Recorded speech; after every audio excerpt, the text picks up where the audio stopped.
Well, let's start with the Black community. We'll start there, right?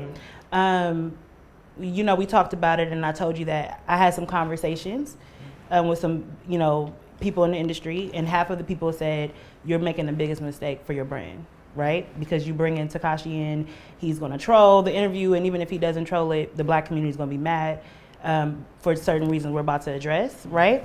And then I had some people say, do it, give him an opportunity to speak. And also, there's something about you that I can connect with, and we're going to get to that. But that was the advice I was given, right?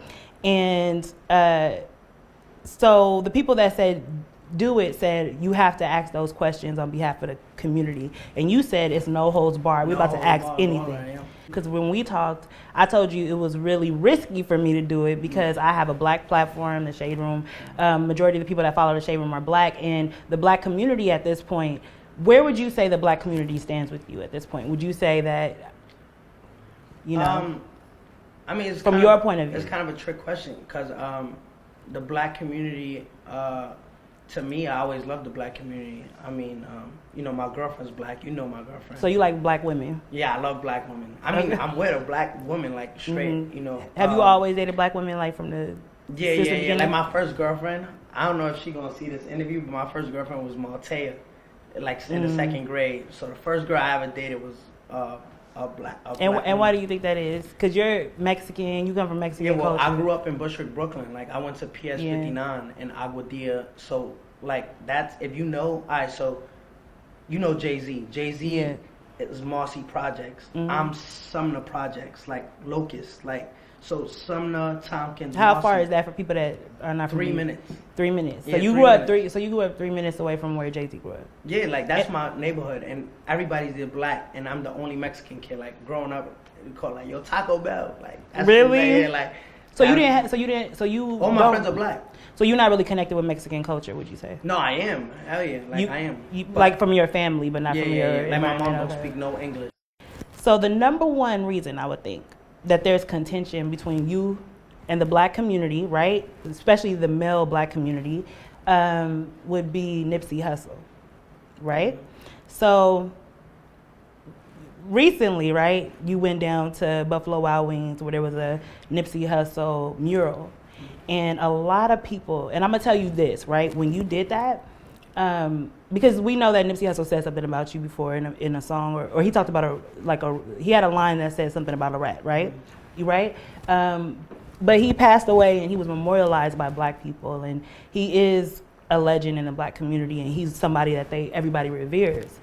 And so it's like any culture. If you go to the Hispanic culture, you go to the Asian culture, whoever they revere, they're going to be attached to, and they're going to feel hurt when they feel like there's trolling going on or something like that, right? So when you went to Buffalo Wild Wings and you took that video in front of the Nipsey Hussle mural, and you know, you was dancing a little bit, and then you... Nah, I didn't dance. All I did was, I had a couple fans out there. I waved to the fans that was on the line. I think it's a Fat Burger. I'm not from here. It's like a Fat Burger or something there. Yeah. So I waved. There was a line, like a drive-through, so I waved. Then the lady in the video, you could clearly see a lady get out like she was working and waved at me. So I waved at her, and I said, I want to go pay my respects to Nipsey. Granted, a lot of people say that I went out there to troll. Now I'm going to tell you what happened when you did that. His people, a lot of people that were connected to him, I had people calling me in tears. You know what I mean? They were crying because they were like, we can't believe he would, like, they're grieving, right? And they took it so deeply. And I can understand why. So I want to ask you, like, to be real with me, like, seriously be real. What was your intentions of going to the Nipsey Hussle mural and posting it? Now, let me tell you this. The people that called, right, and I'm going to answer your question. I remember the question, what was my purpose? But I want to ask you this. Before I got locked up, right, before I was arrested, before the cooperation, if Nipsey didn't, like you said, like, Nipsey made a song. I never heard the song. But why would he make a song about me? Why? Well, he didn't make a song about you, but people are saying that there was a line that you may have missed. There's some hazy rumors around you. When I was locked up, I didn't even know how he died. Like, all I see, remember, I don't got no cell phone. I don't got nothing. All I see is TMZ, Channel 4 saying rapper, Miss Rapper, Nipsey Hussle has passed away, so I don't even know. So how according to you, you're saying you never had any beef with Nipsey. I never. Listen, I got $1 million in that duffel bag right now. If you find a video right now of me dissing Nipsey Hussle, like like before my arrest or before all of that, I give $50,000. So what was if you the purpose? Find that. So what was the purpose of you going to his mural? Just paying my respects to LA. You know, if I show you my Spotify, my back end, my most listeners is Los Angeles.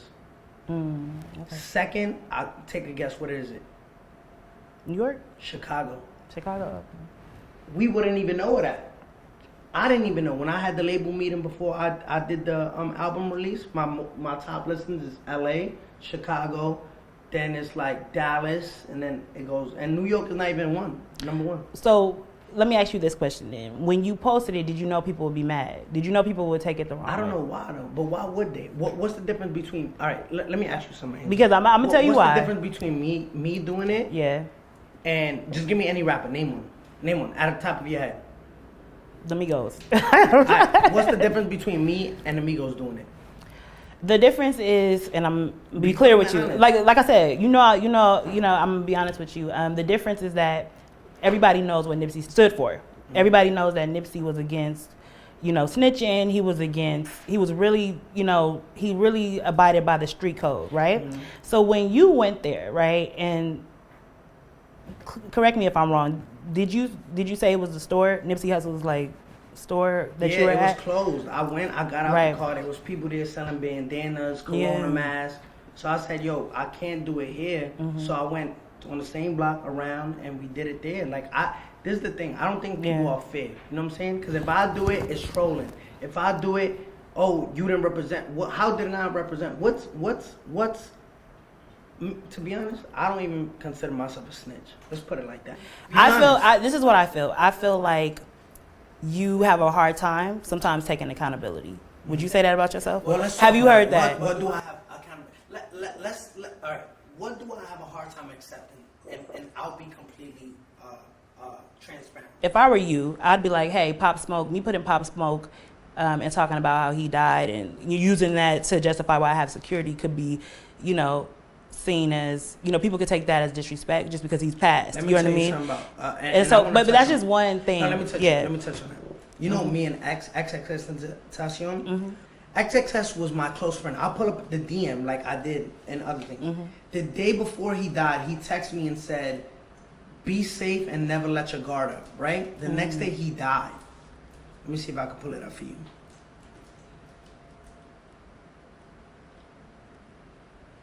Read that out loud for the people. Be safe, okay? Never let your guard down. That was on June 16th. June 16th. Be safe. Never let your guard down. Mm-hmm. What would happen if X had security? Would he be here with us today? Yeah, he would be here with us. You know when X... Possibly. You know when X died? Mm-hmm. You know what everybody was saying in the comments? Where was his security? Why is he... have a duffel bag full of $50,000 with no security, right? Mm-hmm. Pop Smoke. You know what they were saying? What Rachel was telling me where was his security? Mm-hmm. Why wasn't his boys there? For somebody who's so hated like me, if I didn't have security and I died, mm-hmm. people are going to be like, where his security? Mm-hmm. But when you have security, you're soft. You know why? Why? And I'm going to tell you the difference, right, that a lot of people would say, right, is that you have built a persona, right? And this is going to get into why people are like, oh, cancel him, this and that. You built a persona of being like almost this invincible person. And I want to talk to you about that. Shouldn't I feel like that? Shouldn't you wake up every morning and look at you like, yo, I'm that bitch? I wake up in the morning, I'm like, feeling invincible and being that bitch are two different. You know that's two different. Okay. So explain it to me. So to me, this is what I want to do, right? I want to go back because I remember reading an interview where you said that you felt that your stepdad was invincible. Yeah. When you were younger, and so when you said that you felt your stepdad was invincible, what did you mean by that? Okay. What does invincible look like to you? Invincible. All right. So my dad, right? May he rest in peace. My dad was a street guy, right? My mom is a Mexican immigrant lady that doesn't speak no English, has 2 kids, you know what I'm saying? She's just like very poor, you know what I'm saying? She cleans houses. People didn't really respect us on the block because my mom raised us in church, every day Pentecostal church, singing to God. You know, we grew up in the church world, playing the drums, playing the timbala, stuff like that. So you grew up in the church? Yeah, every day we would go home, people, you know, smoking on our stool, you know, like as we're trying to get in. Remember, I'm 6, 7, 8, 9, 10, 11, 12 years old, like throughout those years going to church every day. People would just be smoking on the stool, not getting up when we're trying to go inside. And they're like, yo, like just hoodlums, you know what I'm saying, on our stoop. My dad will come and be like, yo, y'all see my wife? And I'm like, yo, Pete, my bad, like, you know. So my dad was that superhero, like, yeah, like they respect my dad, you know what I'm saying? So he was a protector. He was just like everything to me, you know what I'm saying? When I lost him, I felt like I had to become invincible, you know what I'm trying to say? So you're embodying his spirit. Yeah, like my dad was my superhero to me. Like that's my like I wish he could have saw me now, like, and be like, yo, that's my son. You know what I'm trying to say? Now, this is one of the, remember I said that we have some things in common, and this is one of the reasons why I was really interested in interviewing you, because my mother, right, I lost my mom to domestic violence, right? But I noticed in my life that I've met men, right, that are similar to my father, that kind of try to, like, it's almost like they're similar to my father and they get me in a marriage or try to get me in a marriage, you know what I mean? And then, you know, switch up and so I can have the same fate, right? And so what we call, you say you grew up in the church, and what a lot of church people call that is generational curses, right? And so when you think about your father, do you think that you're subconsciously, you know, kind of emulating him being invincible to the point of, because you know your father, and I hate to say this right now, like, I connect with you because I lost my mother. Would you say that you're embodying his spirit and that you've had to face some of those generational curses? I feel like what happened with my dad made me into the person I am today. I feel like the world is not fair. You know what I'm trying to say? Like you lost your mom, I lost my father. There's kids in foster care that lost both their parents. There's people. The world is not fair, right? There's people out there miserable at their own lives that they try to make you feel bad for the way you act. You are. All of the things I've been through in life made me into the person I am today. A lot of people want to know how much. Are you looking at my watch? I mean, cause you know. But how much is security per month? Security is a lot of money. I don't want to talk about these guys' pay. Like, it's a lot of money, though. You know what I'm saying? Is it 6 figures a month?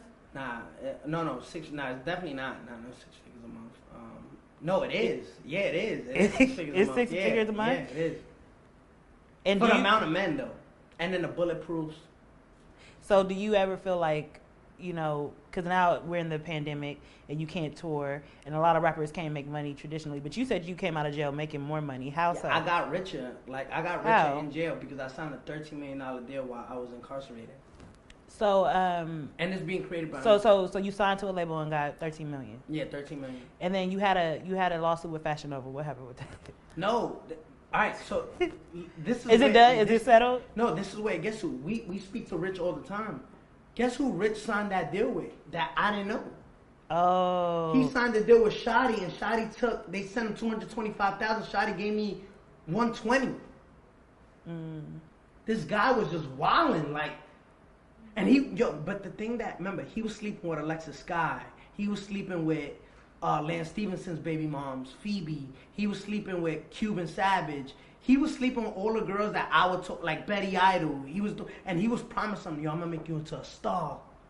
Loving hip hop. Okay, this is unrelated. And they would just be like, oh shit, like this is my. Remember, Alexis Scott tried to do that rapping thing. Remember, she would call my phone like, yo, I'm about to get in the studio. Yo, I'm about to get in the studio. Like, yeah, like just because you fucking with Shotty don't mean I'm gonna get in the studio with you. You know what I'm saying? But I asked this question before, but I want to ask it again.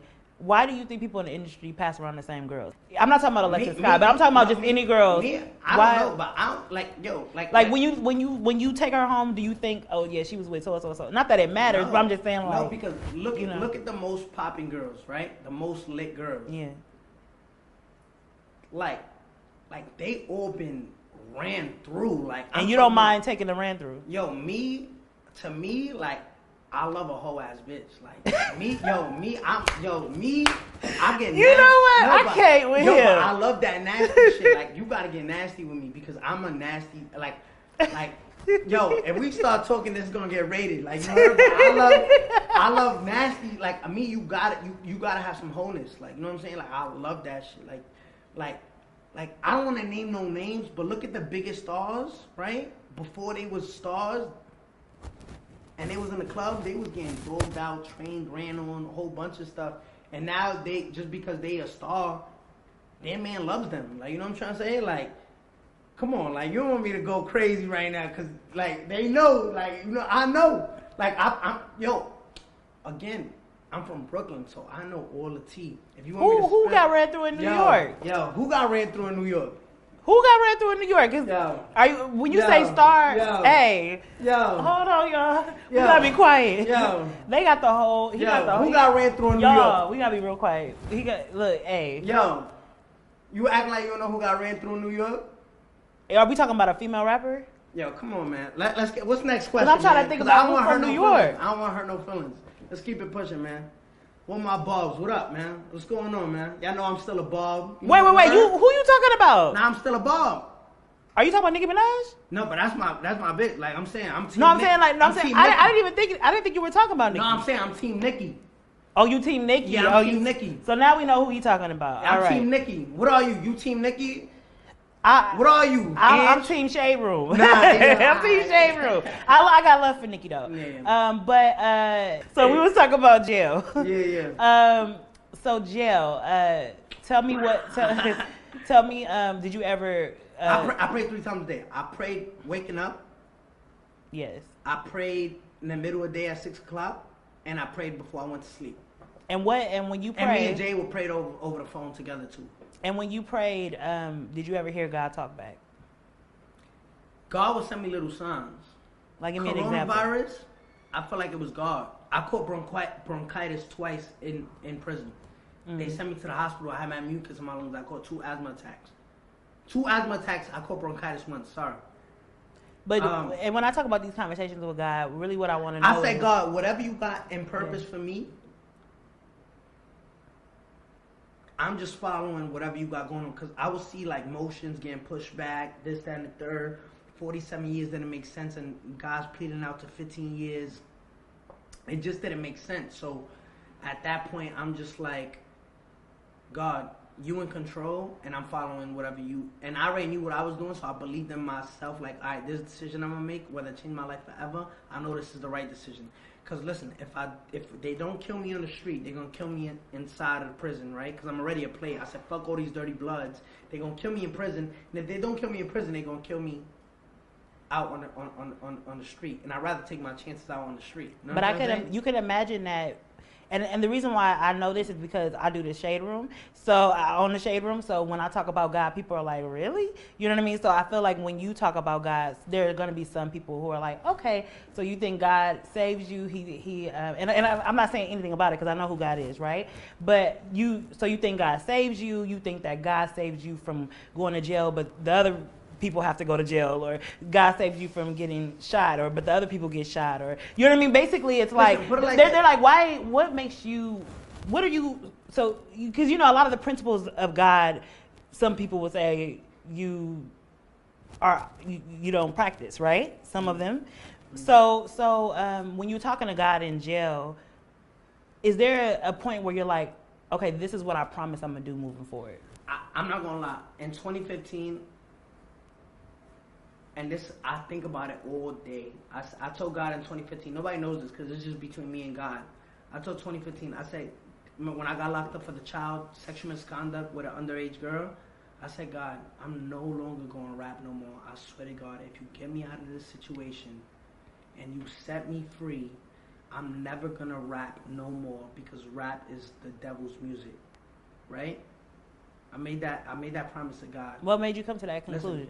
Listen, because my mom will always tell me like, yo, you see what this got you? Because remember, I got caught up in that situation trying to be a rapper and trying to do viral shit for Instagram with girls and not knowing that girl was underage.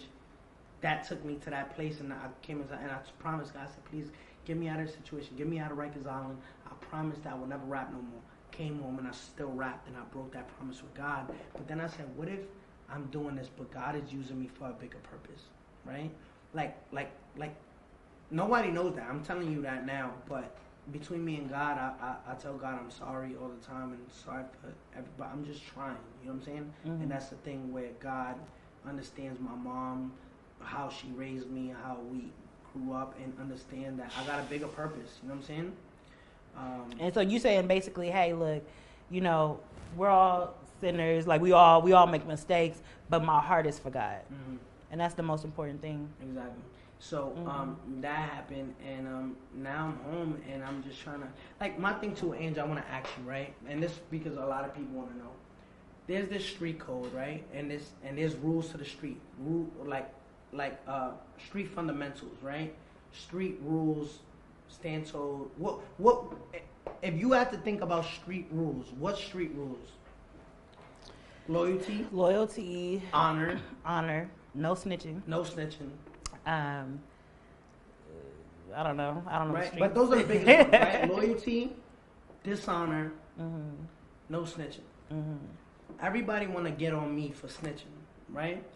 No, hold on, follow me. Everybody want to get on me for snitching, but where was the loyalty at? Have you ever heard of the phrase "there's no loyalty amongst thieves"? I heard that before, and I'm just saying, you can't fight fire with fire and say, oh, just because you did wrong, I'm going to do wrong. But it just is the gang life ever loyal, though? I know it to be full of snakes and full of betrayal. Me and Akon made Locked Up Part 2, right? And in Akon's verse, he said, everybody wants to talk the street code, but they only follow when it's convenient for them. So everybody wants to follow the street code, right? But if they was in my shoes, they would have did the same thing. There's no loyalty in the street. Remember that saying, the streets love nobody? You remember that saying? There's no loyalty with people that do this, but what an idiot wants the world to believe, right? What the idiot wants the world to believe is to say, oh, these people could do you wrong, but stay loyal to them. Even though I wouldn't, I want you to, because I want to make it seem like I'm this hardcore gangster that would do different than what you did, because you know what you signed up for. I know what I signed up for. And I know that what I signed up for was to be loyal to these guys, but I expected loyalty back. You give what you get. You get what you give.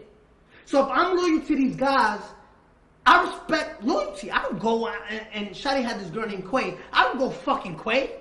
I don't go taking money from your pocket. I don't go and I kidnap you. I don't go and do this, that, and the third. So when it's done to me, I'm supposed to sit there and eat it? No, you're lying. You're a hater. You're just mad that I did something and had the courage to do that you wouldn't do. So now that I owned what I did. So now that you've done it, and now that you have cooperated, it seems to me that you're gonna continue to fight, and let me know if I'm wrong, for all of the rats to get the same treatment. Because do you see how that could be an irrational fight? No, what my fight is to be fair. Yeah, you want everybody who has done something similar to you, or has done something that you've done, to be treated with the same. I think it's misworded. I think what I'm doing now at this point is just when I speak on certain situations, I just want you to be fair. Anybody I talk to, whether it's Angie, whether it's academics, whether it's this, if you're gonna bash me, say not only you, but everybody else, when you talk to them, bring up what they did. Don't just bring up what I did. Because what it is let's single you out. Let's single just you out. Don't talk about them, because we want to keep liking them. We don't want to have a thought in our heads to say, all right, remember when we spoke about domestic violence, and you know how that could hurt me, right? And I understand that hurts you. It hurt me to hear it right now, because it's a touchy subject. It's just, that's how I feel when it comes to me.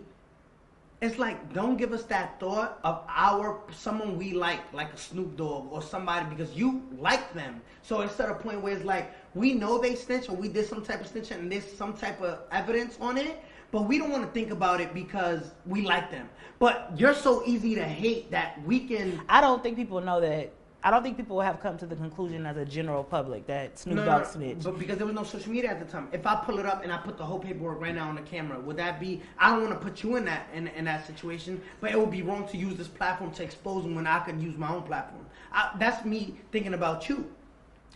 I hear what you're saying, and what you're saying is what I'm saying is this, right?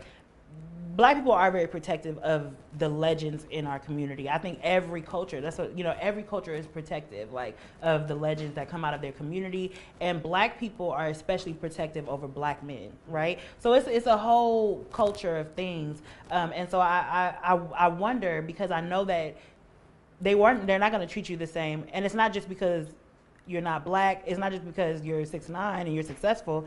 It's because people really have issues, right? So there are people who say, I'll never ever support 6ix9ine because of the domestic violence, right? And then you have to understand that makes you a polarizing figure. You know what I'm saying? Like, you have these attributes to you that certain people may not like. They may not like the trolling. Can you admit that some people won't like the trolling? Mm-hmm. And so, you know what I mean? So it's like, I think that sometimes if you look at the picture as a whole, it's like, okay, Tekashi's in it with Dirk, Reese, you know what I mean? All of these people, just Meek Mill, everybody, right?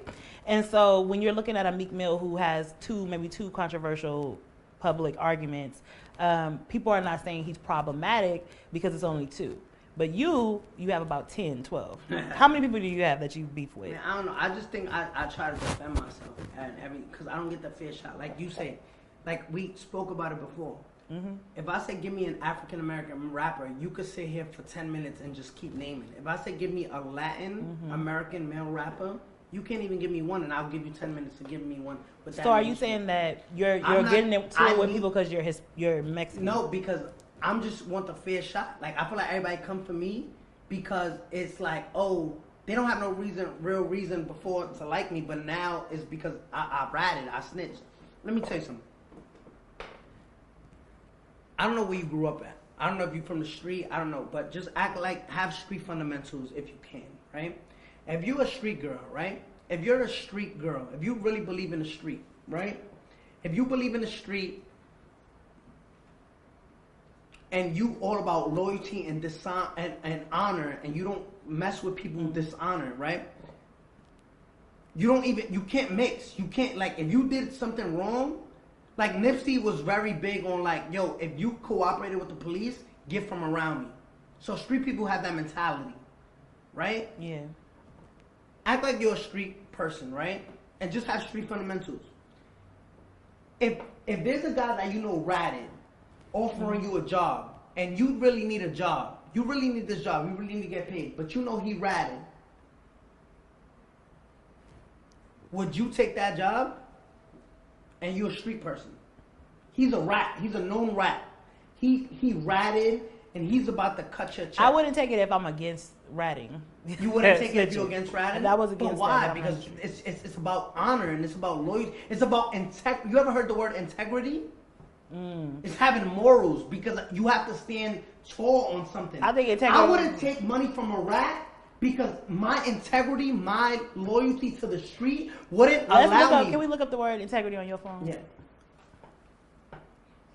Let's do it right now. Do it quick. I love looking up words, even when I know the answer already.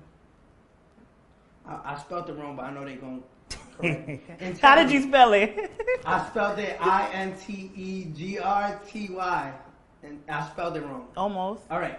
The quality of being honest and having strong moral principles. So you being a street dude wouldn't associate yourself with a company or a job knowing, yo, this person ratted, but this person has a job that I need to get paid, but my morals and my integrity, my principles won't allow me to take that job, correct? If it's against my principles, yeah. If it's against your principles. Let me ask you something. And be honest with me. Don't try to wiggle your way out. You think Meek Mill is against ratting? Here's the thing. No, please, just answer the question because this is gonna be very direct. Is Meek Mill? I'm gonna be honest with you. I don't follow Meek Mill that hard. All right. So, but I just want to know: do you think? I think he is. He is against ratting. He's definitely stated publicly that he's against ratting. He's against ratting. Meek Mill is signed management deal with Roc Nation. The CEO of Roc Nation is a known cooperator for the federal government. Guess who cuts Meek Mill's checks? The federal government. Desiree Perez, who is the CEO of Roc Nation, cooperated with the federal government in the 1990s. She was distributing kilos of cocaine. She wasn't a federal agent. She was a civilian, not a civilian, a cartel distributor who was caught by the federal government, made into a rat, and they made her wear a wire, and she took two cartels down. Going to being said, if you're so against ratting and principles and integrity and morals, you don't sign with a rat. So basically saying, oh, I'm just going to single out 6ix9ine because he ratted, but I won't say that my boss is a rat. That's being fake. That right there is saying, I'm a hypocrite. You know what's a hypocrite? That says, I don't fuck with rats, but I'll sign to a rat. So that's the source of all of this. No. That's the source of the trolling. No. Now, what is it now? Angie, this is what I'm saying. No, wait, don't fight it. I'm not fighting it. Is that a big contradiction? Angie. We've heard Angie, don't fight it. Hold on. I'm not. I'm not. Is that against principles? If you were a street person. If I was a street person, that would be against principles. There you got it. So this is what I'm saying, right? So I'm just being smart. Yo, you can't be smart when it's time to be smart and then play dumb when it's not. Because people want to wiggle out. If I had me, no, the reason you know why people are wiggling because we can't verify this information. Okay, so let me Google. Even if you Google it, Google's fake now. So if I look up Tekashi 6ix9ine snitching and it says, that's fake. I'm not listen. This when Meek Mill has an interview, let's interview Meek Mill about this. But I want to talk. I have some more questions for you, right? Desiree Perez is the business person, right? Desiree Perez, chief operating officer at Roc Nation. Roc Nation's chief operating officer since 2009. People also search for Meek Mill, who is signed to Roc Nation. Desiree Perez, right? Let's just put Desiree Perez. Right. Damon Dash, worry of Jay-Z associate A-Rod advisor Desiree Perez. Daily News. Is that Daily News credible? I suppose it's the Daily News. They're going to be watching this. They cool. Dash, co-founder, Damon Dash, co-founder of Roc Nation Records, says he was frightened by the iTeens 2014 report about Desiree Perez. A DEA informant and associate of Dash former partner Jay-Z, who advised disgraced Yankee star Alex Rodriguez during a doping litigation. This is the one time that the paper did scare me, Dash said during a March 4 interview on Sway Calloway's SiriusXM. Okay, look. Hold on, real quick. The story that spooked Dash revealed how Perez, the wife of a longtime Jay-Z wingman, Juan Perez, became a cooperating witness for the DEA in the 1990s.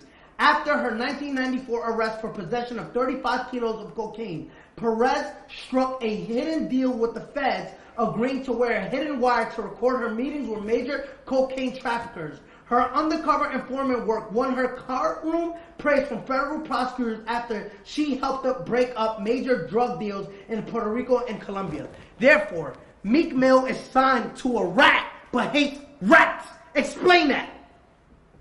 Listen, let's get to some of these questions because this interview is going to be 4 hours long. Let's go. Okay, man. I'm ready. The next question. So the next question.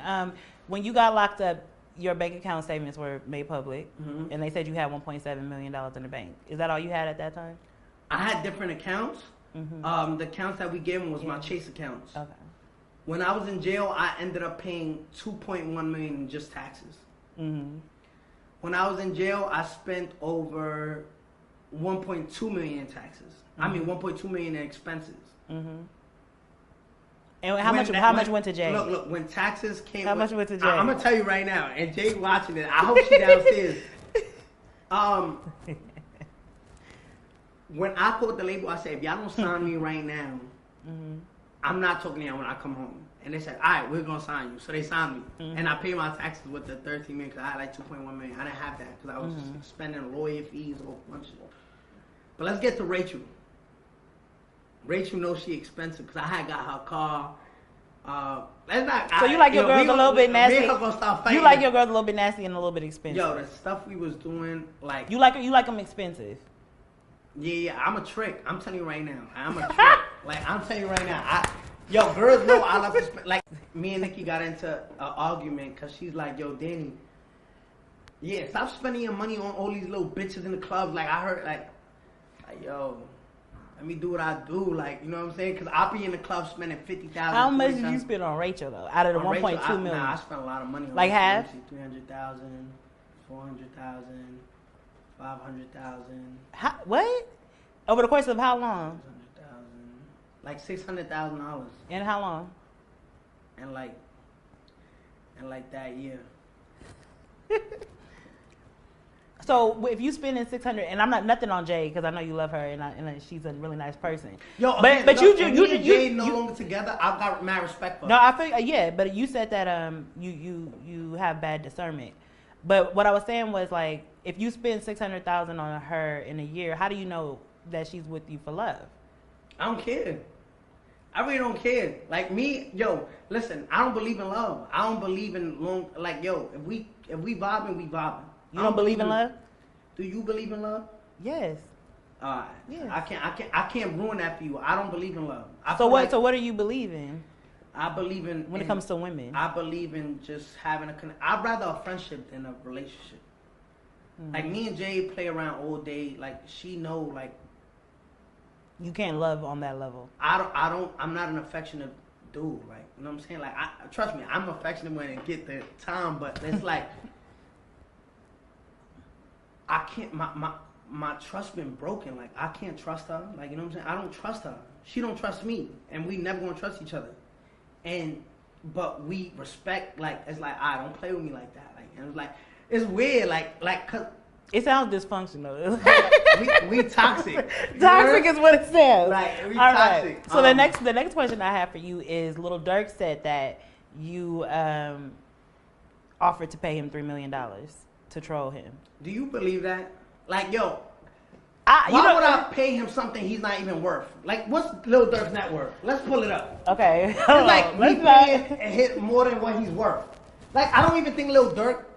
Like right now, I swear to God, after this interview, I'll post on Instagram. Lil Durk, post me your bank account right now. Like in your bank, I want to see if you even got $1 million. Okay, so you saying that's not true? No amount of money was offered. I think my security make more money than Lil Durk. So you saying you didn't offer Lil Durk any amount of money? It's not even 100,000. I should just say yeah. That's how much nonsense that is. Imagine paying Lil Durk who can't sell over 100,000. Put it like this. I just dropped an album, right? Let's go to Apple Music. Let's go to browse. It's loading. Do you see me anywhere up here? No. When Lil Durk drops, he gets all of this. He gets face of Apple Music. He gets placed on New Music. I'm not even up here. I'm debuted to sell. I don't even think it's this possible because again, I'm debuted to sell 150,000 first week. Mm-hmm.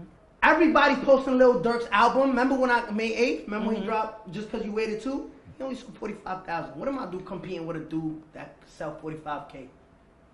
So you so we get that one. I think when he did the Drake record, it gassed him like, oh, I'm hot, bro.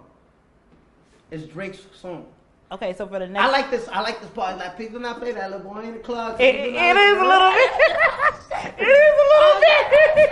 I feel like he shouted me out like, yo, like it go a little bit. When you play that song in the club, you think pop of me. A little. You think of me like, yo, 6ix9ine, that's my man. Like, he was thinking of me. Like, he was thinking of me while making that song, and it just goes to show, like, it's a lie. But okay, so the next thing, you worked with Nicki Minaj. That's my, yo. So you saying y'all still cool to this day? Even after the statement that you made that she didn't help you get to number one. No, it's just that got me out of frustration because it was just like, yo, y'all don't give me my credit. You know, I've been going platinum before. Like I've been going platinum by myself, and I feel like people switch that narrative. Remember when I said Tekashi could love his mom, and then they switch to Tekashi loves his mom but hates his dad. I got so mad, and Nikki, like I haven't texted her because I feel dumb. Mm-hmm.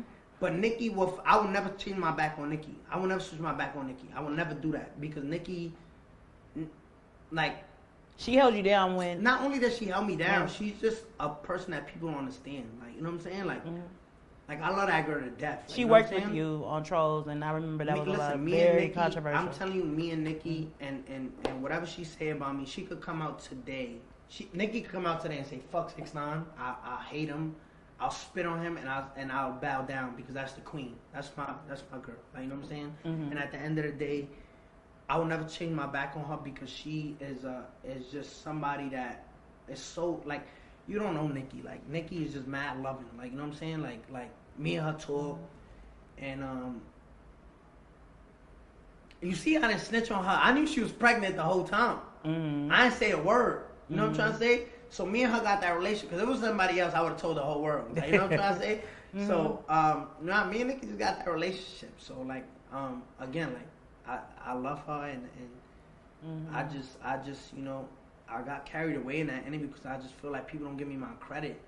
And I got carried away. And at the end of the day, Nikki could do no wrong. Like, you know what I'm trying to say? She could literally fucking shit on my fucking head, and I'll just be like, alright, whatever. Like, you know what I'm trying to say? Mm-hmm. But that's my bitch. Okay, so going back to the jail, because we didn't really cover that. Were you ever in isolation? You trying to say I was in PC? I'm just wondering because I think everybody, I think all of us on the outside, when we imagine your jail experience, you were in isolation. I was in like a. Or you eating filet mignon, like they delivering it. Like, well, how was they that like? They gave us ice cream though. I never seen no jail do that. They gave us ice cream and Popeyes. Oh, y'all had Popeyes? Yo, some big rat shit. Like, I never seen no shit like that. They was giving. How often did you get Popeyes? Nah, I can't tell that because I ain't trying to get people in trouble. Okay, so but is jail as bad as it? I mean, like what? Like give me. Can you tell me one story? Can you tell me one story that was hard for you? Like the hardest part in jail for you? The trial. Everybody was kicking my back. Yo, I literally went on ESPN.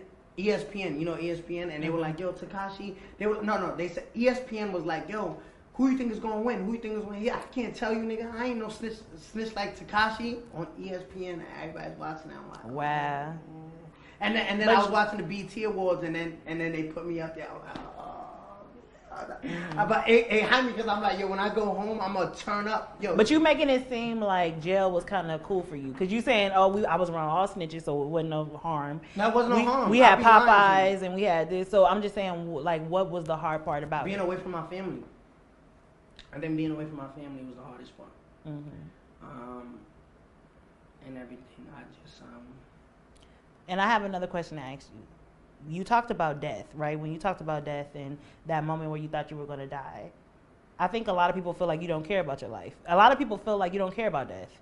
I'm one of those people. I didn't care about that. Why you asking me how much my security costs? I'm scared to die. But you just told me that Shotty was on the phone saying you could shoot the security too. Mm-hmm. You get what I'm saying? Like security. But they're away now. Like, I know that, but there's there's other gangsters out there. You know what I'm saying? If I don't know about them, I don't fear them. Like you heard, I don't know. But do you feel like your security makes you invincible? Kinda. I mean, I don't know. Like I love my security. Like they mad cool. Like yo. Okay. And as a rapper during in this time, how are you making after the 13 million? How are you still keeping the money in? Because you can't do shows. I be scamming and shit. Let me stop. I just be chilling. Like I be making money. Like I almost forgot the wig question because that's a big question. Yeah, Cause are there braids under there? No. Because here's the thing, it's hot. It is braids. I'm gonna tell y'all. We gonna tell y'all it's hot as hell in here. Okay. And that lace front ain't moving. I told Rachel, yo, I'm gonna be paying mad money for wigs, like for you, like I need to get my how much does that wig cost? Yo, Jonathan literally gets paid the most. I pay Jonathan like $15,000 every time. Every week? Every time he comes out. Stop it. That is serious. Stop it, boo. I swear to God. Stop it. I swear to God. Stop it, boo. Where they do that at? Okay. No, I'm serious. I'm serious. This is the most. This is the most unprofessional. No, but listen. But I take care of my people. What you mean? It don't cost $15,000 for a wig and an install. You gotta Are you flying them out? Yeah, I'm flying them out. Oh, okay, that makes sense. Okay. I'm still trying to make it make sense. Yo, why y'all beefing with Jonathan? I'm not. I don't even know Jonathan, but I'm just saying. Like I heard of him, and I want to get my hair done by him. He was supposed to do my hair, but no, I'm saying I've never heard about $15,000.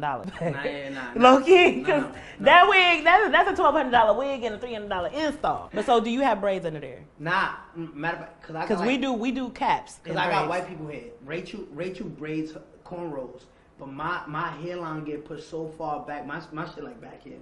So is it because of the glue? Yeah, I like, and she like. So your edges got pulled out. Ripping out with the glue and trying to take this over with the hand sanitizer. So why you just won't dye your? Bro, I can't. And the hand sanitizer instead of the alcohol, because I'm like, yo, the glue be getting stuck. I know the struggle. I'm like, yo. So Rachel be trying to violate, because she a hater. So she be trying to rip my shit off, and then my hairline, like, yo, she be bugging. Like, so it's just slick back under there. Yeah. Because mine's look more natural than hers. Hers don't really, it don't look like real scalp. Mine's be looking real scalp. You see the line in there? All that? She a hater. She's like, what? I went into a rage. I blacked out, and like you hear during the trial, I beat the shit out of Sarah. I put my hands on her. I said, "Yo," and the whole time, and God forgive me, the whole time I'm hitting her, I'm like, "Yo, Sarah, like, you violated. Like, you don't do that. You don't do that."